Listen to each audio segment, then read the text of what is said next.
Ларис, ну, в общем, смотри, почистила я вольеры, но в будке все пустые. В будках сена нет.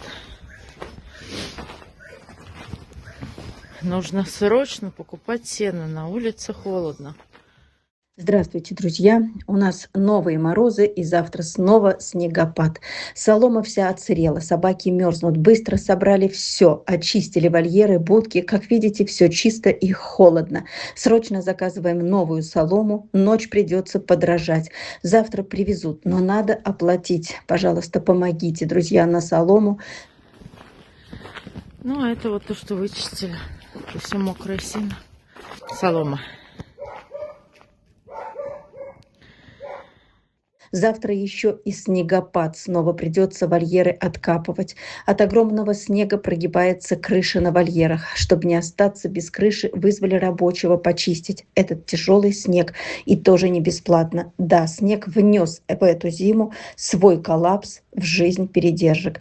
И без того нелегкую жизнь одного-двух людей на каждой передержке. Пожалуйста, помогите купить и сено, и опилки, и оплатить рабочего. И еще, друзья, приятная новость. Из приехавших недавно мелкашей Лабра Леси уехала сегодня домой, в Чебоксары аж, к хозяйке Людмиле. Это наша подписчица, за что ей огромное спасибо, что отозвалась взять одну малышку. Как ценно, когда такие люди есть и откликаются. Не бойтесь брать, не бойтесь брать хоть на передержку, хоть по одной собачке. Ведь сколько радости мы видим в их благодарных глазах. Разве это не счастье быть кому-то нужным? Так, вот собачку загрузил. Лукерья едет. Вот, поводок, паспорт, лекарства и корм.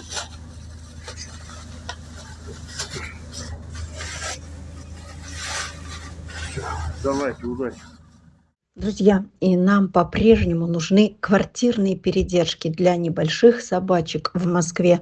Пожалуйста, откликайтесь. Нам очень нужна ваша помощь руками. Временно небольших собачек, хотя бы по одной, откликайтесь, пожалуйста. Собачки небольшие, килограмм 8, 10, 12. Очень-очень нужна ваша помощь.